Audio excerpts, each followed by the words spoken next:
მოგესალმებით, თქვენ უყურებთ სდასუ ტივის საინფორმაციო გამოშვებას. დღის მთავარ თემებს საბა ხვიჩია გაგაცნობთ. პროექტის საქართველოს ევროპულ ოჯახში იწყება პრეზენტაციას პრემიერ-მინისტრის, სხვადასხვა რელიგიური გაერთიანების ლიდერები და დიპლომატიური კორპუსის წარმომადგენლები დაესწრნენ. პროექტი ორწლიანია და მიზნად ისახავს ხელი შეუწყოს საქართველოს ევროპული და ევროატლანტიკური ინტეგრაციის პროცესში. სხვადასხვა რელიგიური გაერთიანების წარმომადგენლების საქართველოს საპატრიარქოს დაქვემდებარებაში მყოფი საგანმანათლებლო დაწესებულების მასწავლებლებისა და მოსწავლეების ჩართულობის და აღნიშნული პროცესის მნიშვნელობის შესახებ ინფორმაციის გავრცელებას. პროექტის ფარგლებში გაიმართება არაფორმალური საგანმანათლებლო ღონისძიებები, ტრენინგები, სამუშაო შეხვედრები, კონფერენციები, დისკუსიები და ფილმების ჩვენებები. საქართველოს ცივილიზაციური არჩევანი არის ის, რომ ჩვენ აუცილებლად უნდა გავხდეთ ევროპული ოჯახის სრულფასოვანი წევრი და ევროატლანტიკური ოჯახის სრულფასოვანი წევრი. და ეს არის გამყარებული ჩვენი საზოგადოების ძალიან დიდი ნაწილის მხარდაჭერით.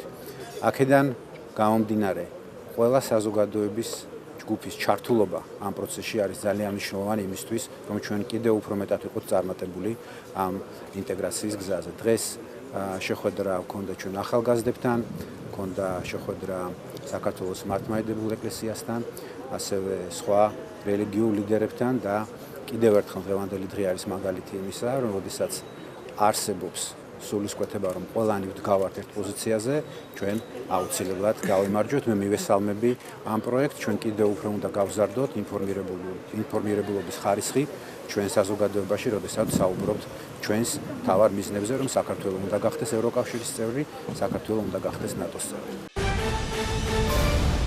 საქართველოს ამერიკის შეერთებული შტატების სტრატეგიული პარტნიორობის ქარტიის დემოკრატიისა და მართლობის სამუშაო ჯგუფის შეხვედრა გაიმართა. შეხვედრას საქართველოს მხრიდან იუსტიციის მინისტრის მოადგილე კოჩა ლორთქიფანიძე და საგარეო საქმეთა მინისტრის მოადგილე ვახტანგ მახარობლიშვილი თანათავმჯდომარეობდნენ. ამერიკის შეერთებული შტატების მხრიდან სამუშაო ჯგუფს ხელმძღვანელობენ სახელმწიფო მდივნის მეორე მოადგილე ჯორჯ კენტი და სახელმწიფო მდივნის მეორე მოადგილე ევრაზიაში უსაფრთხოების პროგრამის მხარდაჭერის საკითხებში ჯორდან ენდრიუსი. შეხვედრას ამერიკის შეერთებული შტატების მთავრობის სხვა წარმომადგენლებიც ესწრებოდნენ. სტრატეგიული პარტნიორობის კომისია წარმოადგენს უმთავრეს ორმხრივ სტრატეგიულ დიალოგს, რომლის დანიშნულებაც შეერთებულ შტატებსა და საქართველოს შორის თანამშრომლობის გაღრმავება და ჩვენი საერთო მიზნით საქართველოს ევროატლანტიკურ სტრუქტურებში ინტეგრაციაა. კომისია ყურადღებას ამახვილებს ორმხრივი თანამშრომლობის გაღრმავებაზე დემოკრატიის, თავდაცვისა და უსაფრთხოების, ეკონომიკის, ვაჭრობის, ენერგიის, ხალხთა შორის ურთიერთობისა და კულტურული გაცვლის სფეროებზე.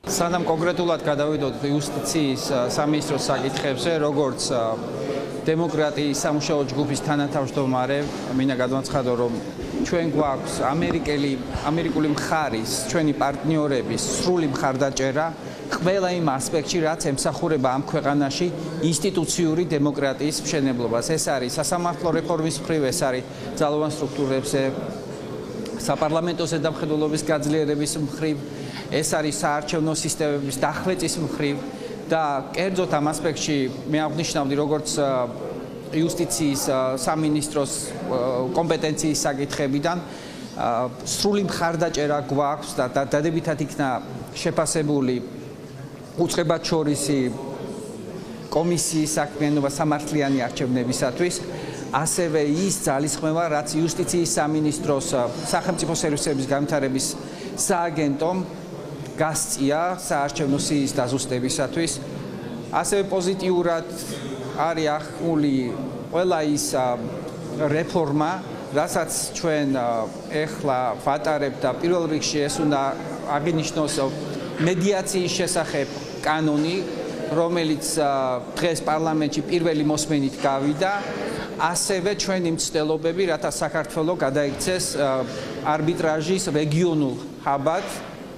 და ამისათვის, როგორც თქვენთვის კარგად ცნობილია, ჩვენ რეგიონში შემოვიყვანეთ ძალიან მაღალი რეპუტაციის მქონე აქტორი საარბიტრაჟო საერთაშორისო საარბიტრაჟო სასამართლო, რომელიც არის ბაზირებული პარიზში და გასულ წლის დეკემბერში ჩვენ მოვაწერეთ თანამშრომლობის მემორანდუმს ხელი. ასევე ეს წარმატებული თანამშრომლობის მაგალითი ეხება ადამიანის უფლებებზე დაფუძნებულ რეფორმებს პენიტენციურ სისტემაში, რომელიც ფოკუსს აკეთებს რესოციალიზაცია, რეინტეგრაციაზე და პენიტენციური დაწესებულებების ინფრასტრუქტურის გაძლიერებაზე.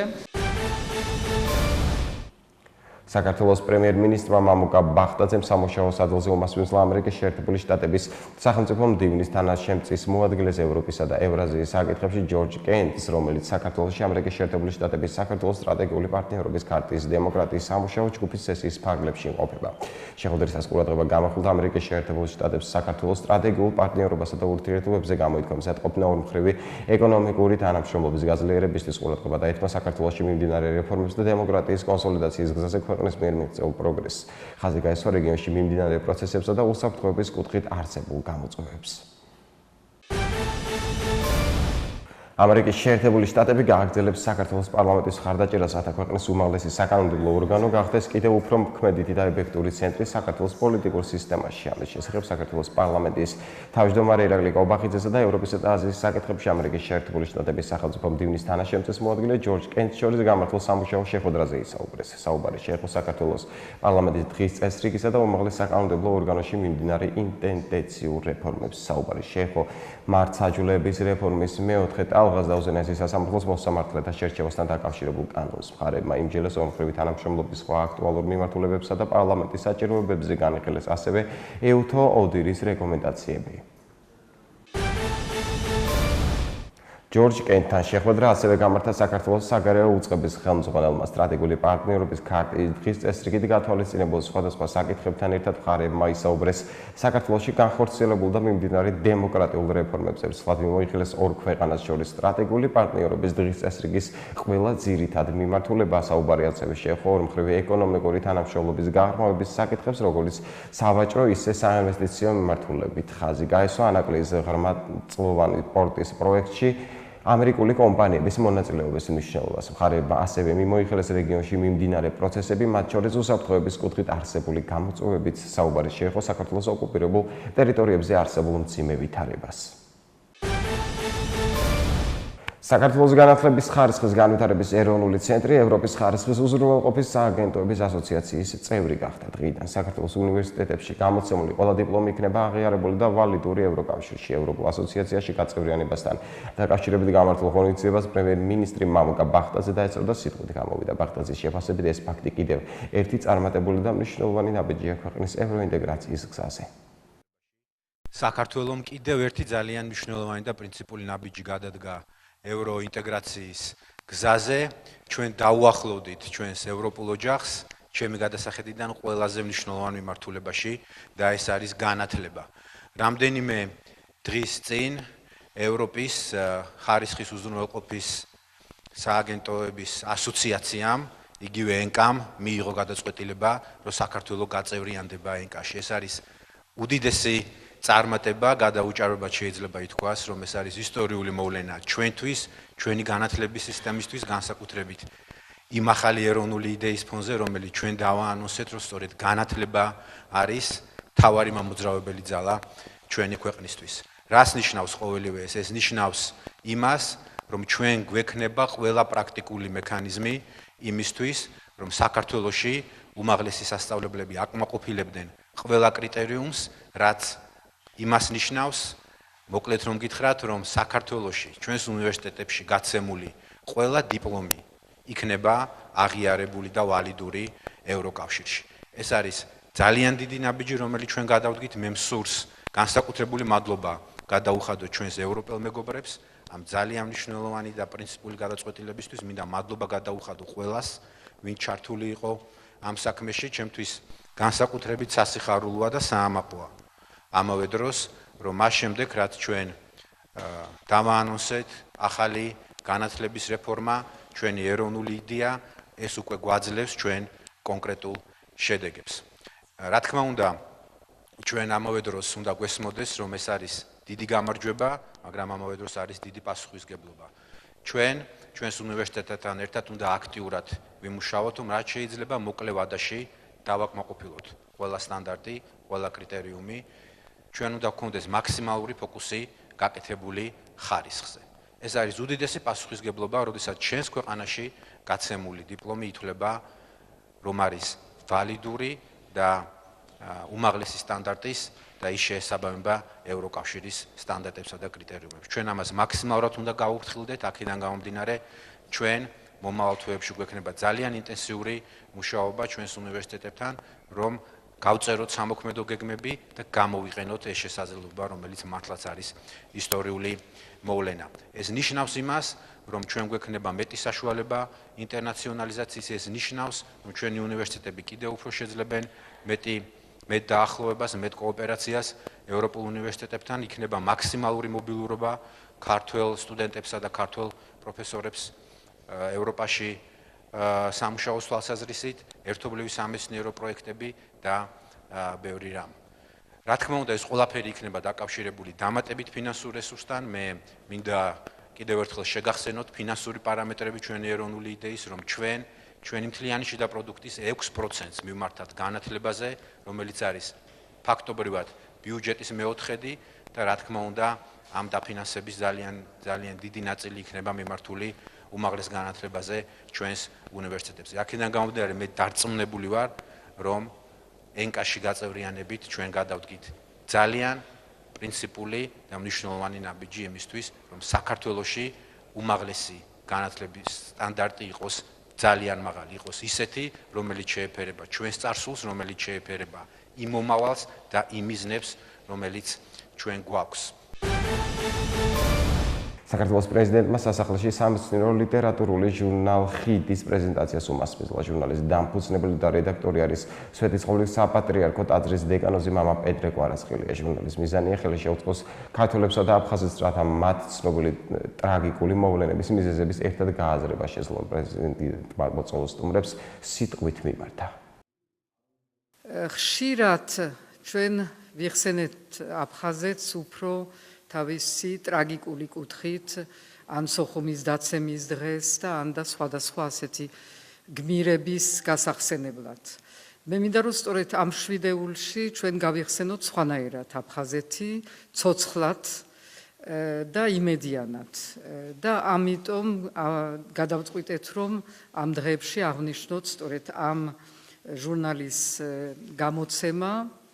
ხიდი ძალიან კარგი სახელი არის, ეს ჟურნალი გამოდიოდა ადრეც და ჩვენ ვისარგებლეთ იმ პრეზიდენტის ფონდით, რომლის რაღაცა ნარჩენები კიდევ არსებობდა, როცა მე ვიქენი არჩეული და ეს იყო ერთ-ერთი ის რაც დავაფინანსეთ. იმედი მაქვს, რომ მომავალში აღდგება ეს ფონდი ან რაღაცა მისი ნაწილი, რომ სწორედ ასეთი საქმეები და ასეთი ინიციატივების დაფინანსება შესაძლებელი იყოს. ძალიან მნიშვნელოვანი არის ჩემთვის, როგორც საქართველოს პრეზიდენტი, რომელსაც კონსტიტუციით აქვს ასევე ვალდებულება, რომ დაიცვას აფხაზური ენა, რომელიც არის პრეზიდენტი ყველა აფხაზის, ყველა იმათი, ვინც ცხოვრობენ ჩვენ ტერიტორიაზე იქა, რომ არ დავივიწყოთ, რომ ეს ხიდი არ გაწყდეს და ეს პატარა რაღაცა წვლილი რაც შევიტანეთ ამ საქმეში, უნდა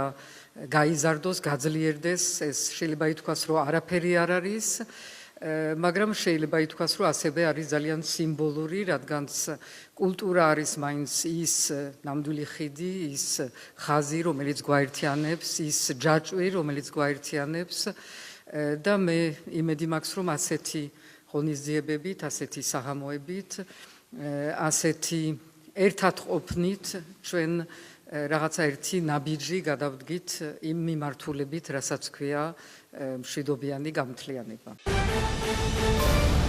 შერიგებისა და სამოქალაქო თანასწორობის საკითხებში სახელმწიფო მინისტრი ქეთევან ციხელაშვილი წეროვანის დევნილთა დასახლებაში სააგენტოს აწარმოეს საქართველოში დირექტორის მოადგილესთან თორნიკე ზირაქიშვილთან ერთად მოსახლეობას შეხვდა და მათ პროგრამა აწარმოე უკეთესი მომავლისთვის გააცნო. შეხვედრა სახელმწიფო მინისტრმა დეტალურად მიმოიხილა, როგორც სამშვიდობო ინიციატივა ნაბიჯი უკეთესი მომავლისკენ, ისე მისი ერთ-ერთი კომპონენტი აწარმოე უკეთესი მომავლისთვის, რომელიც უკვე ამოქმედა და ოკუპირებულ ტერიტორიებსა და გამყოფი ხაზების გასწვრივ მცხოვრებ მოსახლეობას ახალი შესაძლებლობისკენ უხსნის გზას. ძალიან მნიშვნელოვანი არის, რომ დღეს შევხვდით ცხინვალის რეგიონიდან, ახალგორიდან დევნილებს. ჩემთვის ძალიან მნიშვნელოვანია ის, რომ ამ ადამიანებმა, რომელთაც აქვთ რეგულარული კონტაქტი, შეხება ნათესავებთან, თავადაც ცხოვრობენ ახალგორში ქონდეთ სრული ინფორმაცია ყველა იმ სამშვიდობო ინიციატივის შესახებ, რომელიც ხორციელდება საქართველოს მთავრობის მხრიდან. დღეს ვისაუბრეთ განსაკუთრებით ნაბიჯი უკეთესი მომავლის ფარგლებში გათვალისწინებულ ახალ პროგრამაზე, აწარმოე უკეთესი მომავლისთვის, რომელიც გათვლილი არის სწორედ მათი მდგომარეობის გაუმჯობესებისათვის, ეკონომიკური საქმიანობის და გამყოფი ხაზების გასწვრივ ვაჭრობის გზით. დღესაც მიმდინარეობს ასეთი გაცვლა და ვაჭრობა და ბევრი ოჯახისათვის, არა მხოლოდ ქართული ოჯახებისთვის ეს არის სასიცოცხლოდ მნიშვნელოვანი. რა თქმა უნდა, ჩვენ გვინდა რომ მეტ ადამიანს კონდეს ინფორმაცია, მეტი ადამიანი ჩაერთოს, მეტმა ისარგებლოს და ამით ჩვენ გვერდში დაუდგეთ უდიდეს წნეხთან გამკლავებაში, რასაც მათ უქმნის რუსული ოკუპაცია. აწარმოე უკეთესი მომავლისათვის არის ახალი პროექტი, რომელიც ახორციელებს აწარმოე საქართველოში პროგრამა. ეს არის შესაძლებლობების შექმნა იმ ხალხისათვის, რომელსაც ფიქრობთ, რომ ამ ეტაპზე ყველაზე მეტი ჩართულობა ჭირდება ჩვენი მხრიდან. თავაზობთ გრანტების პროგრამას, რომელიც ორიენტირებულია როგორც ხაზებს მიღმა მოსახლეობისათვის, რომ მათ დაიწყონ წარმოება და ხელი შეუწყოთ კიდევ უფრო მჭიდრო ურთიერთობებს მხარეებს შორის შესაბამისად. ამ პროგრამის ფარგლებში გაითვალისწინებულია 7,000 ლარიანი გრანტი, საიდანაც იწყება და სხვა ფორმატის ფარგლებში შეიძლება 35,000 ლარამდეც კი ავიდეს ეს გრანტი. აქცენტი ამ ეტაპზე არის სოფლის მიმართულებაზე და ასევე არის წარმოებაზე, რომელზეც ჩვენ ყველაზე მიზნობრივად მივაჩნია. ჯანდაცვის მინისტრმა დავით სერგეენკომ სამედიცინო საზოგადოებას ქრონიკული დაავადებების უკუსამკურნალო მედიკამენტებით უზრუნველყოფის პროგრამის სიახლეები და სამომავლო გეგმები გააცნო. მინისტრმა მიმოიხილა პროგრამის შედეგები და არსებული გამოწვევები. ერთ-ერთი სიახლე კი გეოგრაფიული ხელმისაწვდომობის გაზრდის მიმართულებით განხორციელდა. უკვე გაფართოვდა იმ აფთიაქების ჩამონათვალი, სადაც ბენეფიციარებს მედიკამენტების შეძენა სიმბოლურ ან მინიმუმ ნახევარად ფასად შეუძლიათ. ყიდვა მთელი საქართველოს მასშტაბით პროგრამის ბენეფიციარებს 118 აფთიაქი მოემსახურება. ასევე მუდმივად იზრდება პროგრამის ფარგლებში ხელმისაწვდომი მედიკამენტების ნუსხა.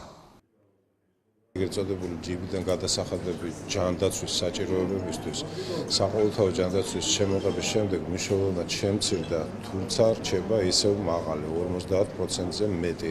ამ დანახარჯების თითქმის 80% შეადგენს დანახარჯები მედიკამენტებზე, იმ წამლებზე, რომლებიც სამედიცინო დაწესებულების გარეთ ხანგრძლივი პერიოდის განმავლობაში უნდა მიიღოს ადამიანმა.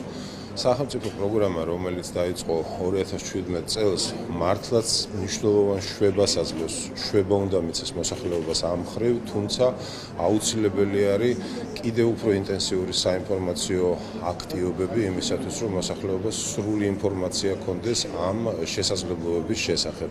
ეს არის ჩვენი მთავარი ამოცანა დღეს და მთავარი პრიორიტეტი. როგორც კი აქტიურობა გაიზრდება ამ მხრივ, ჩვენ კიდევ ერთხელ გადავაფასებთ საჭიროებებს, ნახავთ სად არის ყველაზე მოთხოვნადი არეალები და ამ პროგრამას კიდევ უფრო გავაფართოვებთ. სახელმწიფოში მოქმედებს პროგრამა, რომელიც უზრუნველყოფს ამ პაციენტებს სამკურნალო საშუალებებით. პროგრამაში გვაქვს ცვლილება, რომ გაფართოვდა სააფთიაქო ქსელი, რომელიც უზრუნველყოფს პაციენტებისათვის გეოგრაფიული ხელმისაწვდომობის გაზრდას. მომართვიანობა პირველად ჯანდაცვის დაწესებულებებში საკმაოდ მაღალი არის. პაციენტებს ენიშნებათ ის მედიკამენტი, რომელსაც ისინი ღებულობენ ქრონიკულად, უწყვეტად და სახელმწიფო პროგრამის საშუალებით მის შეძენას ახორციელებენ ნომინალურ ფასზე.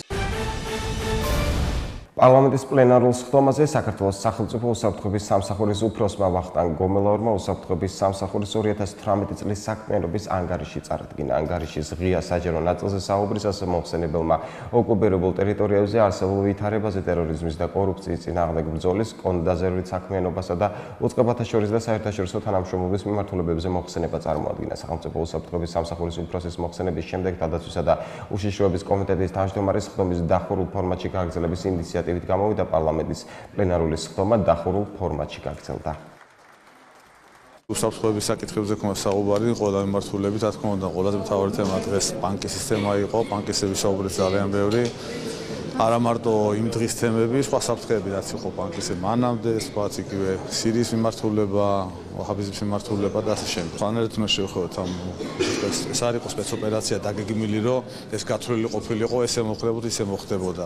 თემა იყო შევიდა სამშენებლო კომპანია, რომელსაც შეყვა რამდენიმე თქვა 30-35 კაცი პოლიციელი და მას შემდეგ რაც მოხდა დაძაბვა, მას შემდეგ მოხდა უკვე შეყვანა განსაკუთრებულ დავალებათა დეპარტამენტის. ეს იყო სულ იქ მე როგორ განვითარდა თემა. ამას ანალიზი უნდა გაუკეთეს, ანუ უფრო მეტი უნდა შეეყვანა თქვა პირობითად შეგვიყვანა ერთად განსაკუთრებით დავალ დეპარტამენტი საერთოდ უნდა გამოსულიყვნენ, შესულიყვნენ ეს სხვა თემა ანალიზზე გასაკეთებ რა თქმა უნდა. ეს ერთ პიროვნად რა თქმა უნდა ცუდი ფაქტი მოხდა. და ის რო ჩართულები ვიყავით, რა თქმა უნდა ჩვენც ჩართულები ვიყავით, მიმართულება რომ უსაფრთხოების ქვეყნის უსაფრთხოებაზე ჩვენ ზრუნავთ და ასევე ჩვენ შინაგან საქმეთა სამინისტროს გარეშე ვერაფერს ვერ გავაკეთებთ, ასევე ერთი ორგანიზმი სულ ხას უსვავა მიმართულებას შინაგან საქმეთა სამინისტროს და უსაფრთხოების სამსახურს, ის რომ ჩვენ არ ვიყავით ჩართულები, ან ისინი არ იყვნენ თემაში, რა თქმა უნდა ჩართულები ვიყავით. ამდენიმე პოლიციელი დაშავდა, ჩვენი მოქალაქე დაშავდა, რა თქმა უნდა ის უკვე შეცდომისკენ მივიდივართ რაღაც სად რა გაიპარა, მას ანალიზი გავაკეთებთ და მის შემდეგ ვიტყვით რომ თქვა ეს იყო შეცდომა, ან არ იყო შეცდომა, ან ძალაუფლების შეცდომა იყო თუ არ იყო თუ ვის შეცდომა იყო, აქედან გამომდინარე გავაკეთებთ განცხადება.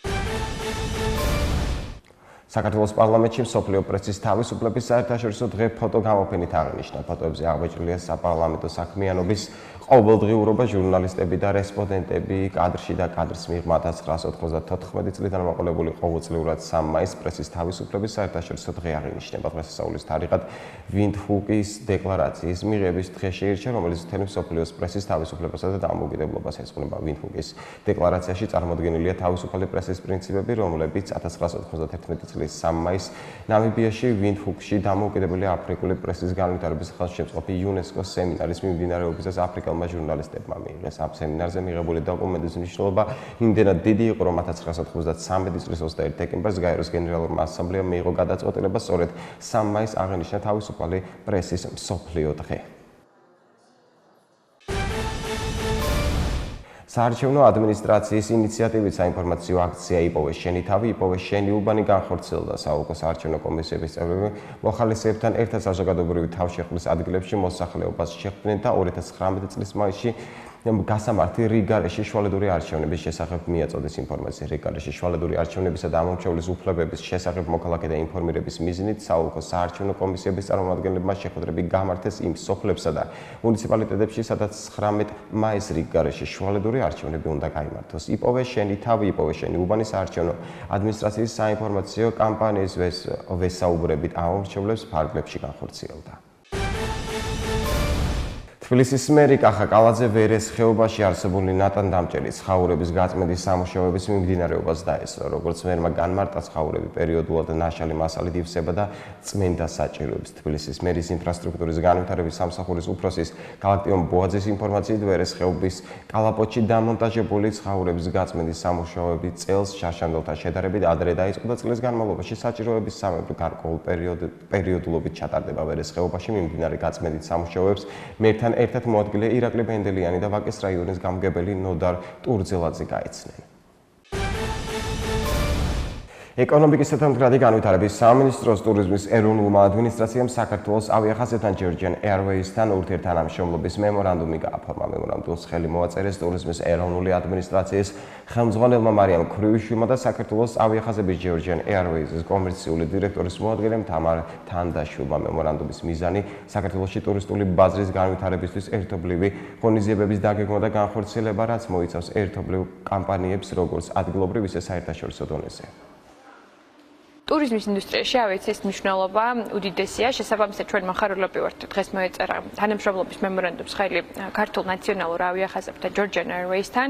ჩვენ ძალიან ბევრი გეგმა გვაქვს აღნიშნულ წელს, ისევე როგორც მომდევნო წლების განმავლობაში ჩვენ ერთობლივად დავსახეთ სამოქმედო გეგმა, გავიმიჯნეთ ის სტრატეგიული სამიზნე ბაზრები, სადაც ერთობლივად განვახორციელებთ კამპანიებს, რაც ბუნებრივია, რომ ორივე მხარეს ქვეყანას, ისევე როგორც ავიაკომპანიას მისცემს იმის საშუალებას, რომ ერთობლივად ჩამოიყვანოს ქვეყანაში კიდევ უფრო მეტი ხარჯვალუნარიანი ტურისტი. ურთიერთთანამშრომლობის მემორანდუმი ითვალისწინებს იმ ავიამიმართულებების განვითარებას, სადაც Georgian Airways-ი პირდაპირ რეისებს ახორციელებს და ძალიან მნიშვნელოვანია სახელმწიფოსა და კერძო სექტორის ურთიერთთანამშრომლობა უფრო მეტი ტურისტული ბაზრების მოსაზიდად, ახალი ავიამიმართულებების ასათვისებლად და ერთობლივად ვფიქრობ, რომ უფრო კარგი შედეგის მოტანა შეიძლება ქვეყნისთვის. გამოფენების ცენტრ ექსპო ჯორჯიაში ტურიზმის 21 საერთაშორისო გამოფენა მიმდინარეობს. ღონისძიება 3 მაისს დაიწყო და 5 მაისს დასრულდება. გამოფენა ტურიზმის ეროვნული ადმინისტრაციის ხარდაჭერით იმართება, დამთვალიერებლებს საშუალება აქვთ გაეცნონ ახალ ტურისტულ მიმართულებებს და დაესწრონ ფასდაკლების ფესტივალს. ტურიზმის 21 საერთაშორისო გამოფენის ორგანიზატორია გამოფენების ცენტრი ექსპო ჯორჯია. ძალიან მოხარულები ვართ, რომ დღეს გავხსენით რიგით 21-ე საერთაშორისო ტურისტული გამოფენა, რომელიც ტრადიციულად ტარდება დედაქალაქში, თბილისში. ჩვენთვის აამაყოა, რომ წლიდან წლამდე ვხედავთ კიდევ უფრო მზარდ ინტერესს კერძო სექტორიდან, არა მხოლოდ ქართული, არამედ საერთაშორისო კომპანიების, რომლებიც ჩამოსული არიან საქართველოში აღნიშნული გამოფენაში მონაწილეობის მისაღებად. მნიშვნელოვანია იმის აღნიშვნა, რომ ჩვენი სამომავლო გეგმები აღნიშნულ გამოფენასთან მიმართებაში ძალიან მზარდია და დიდია და ჩვენ გვინდა, რომ გამოფენის ფორმულირება მოხდეს როგორც რეგიონალური ჰაბის აღნიშნულ საგამოფენო სივრცეებში. ძალიან მოხარულები ვართ, რომ გვაქვს იმის საშუალება მივიღოთ მონაწილეობა ტურიზმის გამოფენაში. ტურიზმის ზრდა ბოლო პერიოდში ძალიან არის ამაღლებული. ბევრი ტურისტული კომპანია სასტუმრო არის წარმოდგენილი. გავიცანით სხვადასხვა კომპანიებს B2B-ს, ასევე უკრაინას და სხვადასხვა ქვეყნებს. კარგია, რომ გვაქვს მაგის საშუალება, რომ მივიღოთ მონაწილეობა ესეთ გამოფენაში. ხორავას ქუჩაზე მომხდარი მკვლელობის ფაქტზე სრუჩვენების მიცემის საქმეზე ბრალდებული არასრულწლოვანი დღის ბრალდების სისხლის სამართლის საქმეზე განაჩენი 13 მაისს 14 საათზე გამოცხადდება. ბრალდების მხარეს აღნიშნულ საქმეზე განამტყუნებელი განაჩენის მოლოდინი აქვს, საპირისპიროს მოლოდინი აქვს ბრალდებული არასრულწლოვანის დაცვის მხარეს. ბრალდებულ არასრულწლოვანს დღის აღკვეთის ღონისძიების სახით შეფარდებული პატიმრობა 15 იანვარს 5000 ლარიანი გირაოს სანაცვლოდ შეეცვალა. გიორგი ანწუხელიძის სახელობის სერჟანტთა აკადემიამ ბაქსუდის საერთაშორისო სკოლის მოსწავლეებს უმასპინძლა. აკადემიის მეთაურმა ვიცე-პოლკოვნიკმა დავით გაგუამ ბავშვებს ქვეყნისთვის თავდაცვის ძალების მნიშვნელობისა და თავდაცვის ძალების განვითარებისთვის სერჟანტთა აკადემიის პასუხისმგებლობაზე პრეზენტაცია გააკეთა. გახალისებისა და მოტივირების მიზნით სამხედროებმა ბავშვებს M4 ტიპის იარაღის დაშლა აწყობა პრაქტიკულად შეასრულებინეს და პირველადი სამედიცინო დახმარების აღმოჩენის მოდელირებული სავარჯიშოებით ჩაატარებინეს. ღია კარის დღე კოჯორში გამარჯვებული გუნდების გამოვლენითა და საჩუქრებზე გადაცემით დასრულდა. ახლა კი გაგაცნობთ უცხოეთის სიახლეებს. ამერიკისა და რუსეთის პრეზიდენტებს შორის სატელეფონო საუბარი შედგა. ამის შესახებ თეთრი სახლის პრეს-სპიკერმა სარა სანდერსმა ჟურნალისტებს ბრიფინგზე განუცხადა. მისი თქმით, დონალდ ტრამპმა და ვლადიმერ პუტინმა განიხილეს რობერტ მიულერის გამოძიების შედეგები ვენესუელაში მიმდინარე მოვლენები, ჩრდილოეთ კორეის საკითხი, ასევე სტრატეგიული შეტევითი შეიარაღების შემდგომი შემცირების შესახებ შეთანხმების გაგრძელების შესაძლებლობა, რომელიც დადებულია რუსეთს, ამერიკასა და ჩინეთს შორის. კრემლის ინფორმაციით, ტრამპისა და პუტინის სატელეფონო საუბარი საათ ნახევარს გაგრძელდა, თუმცა კრემლის პრეს-დივანს დიმიტრი პესკოვს საუბრის დეტალებზე არაფერი უთქვამს. ამერიკის შეერთებული შტატების სახელმწიფო მდივანი მაიკ პომპეო რუსეთს ვენესუელაში შეჭრაში ადანაშაულებს. პომპეო აცხადებს, რომ ნიკოლას მადუროს ხელისუფლებას კუბელები და ახლა უკვე რუსებიც იცავენ, მისი თქმით, სწორედ კუბელები და რუსები იცავენ მადუროს, რომელთა გარეშეც ნიკოლას მადურო ძალაუფლების შენარჩუნებას ვერ შეძლებდა. ამასთანავე მაიკ პომპეომ განაცხადა, რომ შეერთებული შტატები ვენესუელაში სამხედრო ძალის გამოყენებას არ გამოურიცხავს. ეს კი იმ შემთხვევაში მოხდება, თუ მადურო თანამდებობას არ დატოვებს. სულ ეს იყო ჩემს ხელთ არსებული ინფორმაცია. ახლა კი ეთერში ამინდის პროგნოზის დროა. მე კი დროებით გემშვიდობებით. ნახვამდის.